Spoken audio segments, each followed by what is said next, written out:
Good morning बच्चों, कैसे हो आप सब। आशा करती हूँ कि आप सभी अच्छे होंगे। बच्चों, आज हम हमारे हिंदी पाठ्य पुस्तक वसंत भाग 3 का हमारा जो 7वां पाठ है, क्या निराश हुआ जाए, वो पढ़ेंगे। यह हजारी प्रसाद द्विवेदी द्वारा लिखा हुआ एक निबंध है। हजारी प्रसाद द्विवेदी जी का जो जन्म है भाई, वो 19 अगस्त को 1907 में हुआ था और इनकी जो मृत्यु है वो 19 मई को 1979 में हुई थी। ठीक है भाई। तो इस निबंध में जो हजारी प्रसाद द्विवेदी है वो समाज में, जो आधुनिक समाज है उसमें व्याप्त बुराइयां और उसके साथ साथ उसकी जो अच्छाइयां, उन दोनों को ही उजागर करते हैं। वो इस निबंध में जो हमारे लेखक हैं वो बताना चाहते हैं कि लोग किस तरह बुराइयों को बहुत ही मजे के साथ, बहुत सी रस ले लेकर उसकी बातें करते हैं, लेकिन इस निबंध के अंदर वो आज भी मतलब समाज में सच्चाई विद्यमान है, इसके भी वो कई तरह के उदाहरण देते हैं। तो चलिए शुरू करते हैं हम हमारा निबंध, क्या निराश हुआ जाए।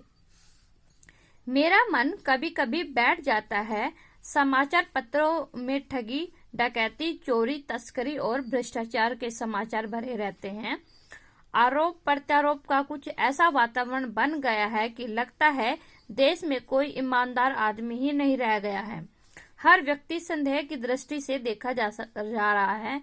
जो जितने ही ऊंचे पद पर हैं, उनमें उतने ही अधिक दोष दिखाए जाते हैं। एक बहुत बड़े आदमी ने मुझसे एक बार कहा था कि इस समय सुखी वही है जो कुछ नहीं करता। जो कुछ भी करेगा उसमें लोग दोष खोजने लगेंगे, उसके सारे गुण भुला दिए जाएंगे और दोषों को बढ़ा चढ़ाकर दिखाया जाने लगेगा। दोष किसमें नहीं होते। यही कारण है कि हर आदमी दोषी अधिक दिख रहा है और गुणी कम या बिल्कुल ही नहीं। स्थिति अगर ऐसी ही है तो निश्चय ही चिंता का विषय है। क्या यही भारतवर्ष है जिसका अपना तिलक और गांधी ने देखा था। रविंद्रनाथ ठाकुर और मदन मोहन मालवीय का महान संस्कृति सभ्य भारतवर्ष किस अतीत के गहर में डूबा हुआ है। आर्य और द्रविड़, हिंदू और मुसलमान, यूरोपीय और भारतीय आदर्शों की मिलन भूमि मानव महासमुद्र क्या सूख ही गया।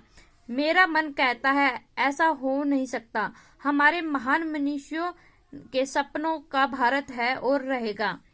यह सही है कि इन दिनों कुछ ऐसा माहौल बना है कि ईमानदारी से मेहनत करके जीविका चलाने वाले निरीह और भोले भाले श्रमजीवी पिस रहे हैं और झूठ तथा फ्रेब का रोजगार करने वाले और फल फूल रहे हैं। ईमानदारी को मूर्खता का पर्याय समझा जाने लगा है। सच्चाई केवल भीरू और बेबस लोगों के हिस्से पड़ी है। ऐसी स्थिति में जीवन के महान मूल्यों के बारे में लोगों की आस्था ही हिलने लगी है। भारतवर्ष ने कभी भी भौतिक वस्तुओं के संग्रह को बहुत अधिक महत्व नहीं दिया है। संग्रह तभी इकट्ठा करना।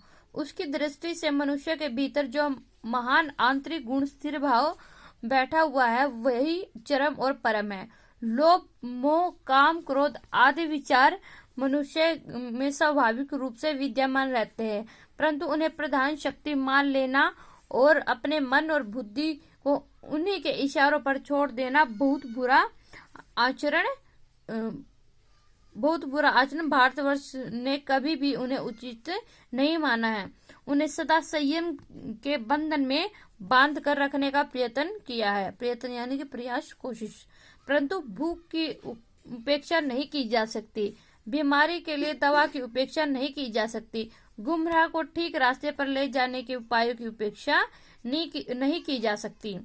हुआ यह है कि देश के कोटि कोटि दरिद्रजनों की हीन अवस्था को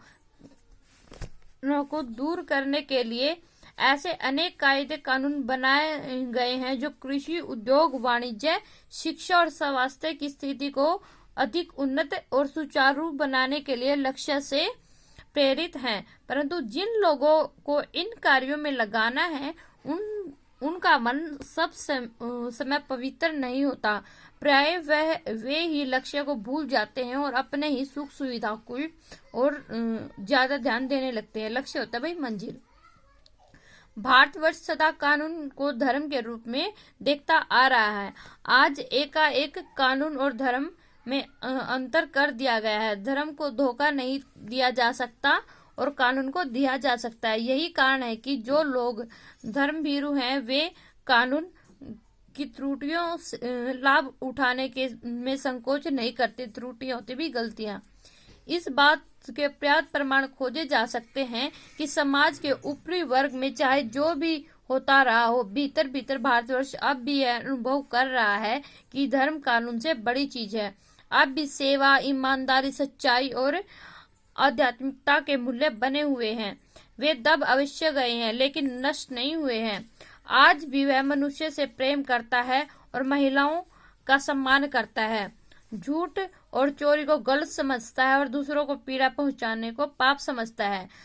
आदमी अपने व्यक्तिगत जीवन में इस बात का अनुभव करता है। समाचार पत्रों में जो भ्रष्टाचार के प्रति इतना आक्रोश है वह यही साबित करता है कि हम ऐसी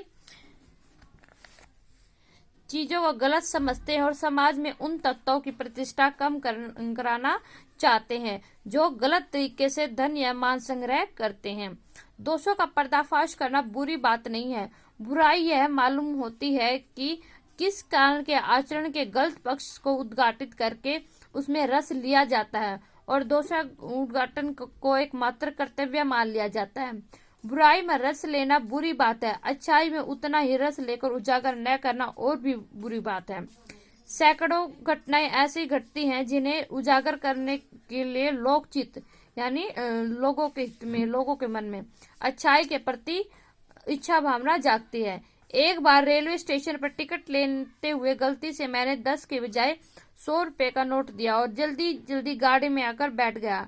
थोड़ी देर में टिकट बाबू उन दिनों के 2nd क्लास के डिब्बे में हर आदमी का चेहरा पहचानता हुआ उपस्थित हुआ।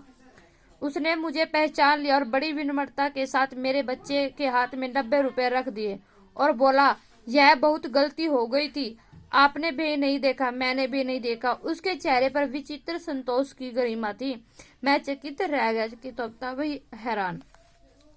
कैसे कहूं कि दुनिया में सच्चाई और ईमानदारी लुप्त हो गई है। वैसी अनेक अवांछित घटनाएं भी हुई हैं, परंतु यह एक घटना ठगी और वंचना की अनेक घटनाओं से अधिक शक्तिशाली है। एक बार मैं बस में यात्रा कर रहा था। मेरे साथ मेरी पत्नी और 3 बच्चे भी थे। बस में कुछ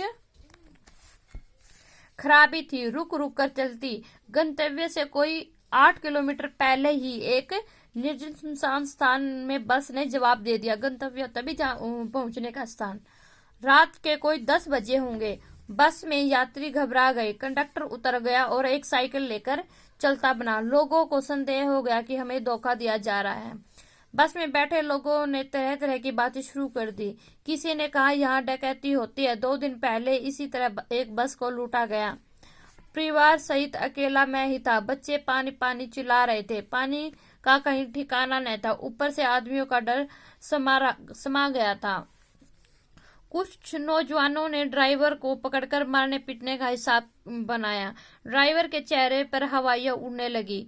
लोगों ने उसे पकड़ लिया। वह बड़े कातर ढंग से मेरी ओर देखने लगा और बोला, हम लोग बस का कोई उपाय कर रहे हैं, बचाइए, ये लोग मारेंगे।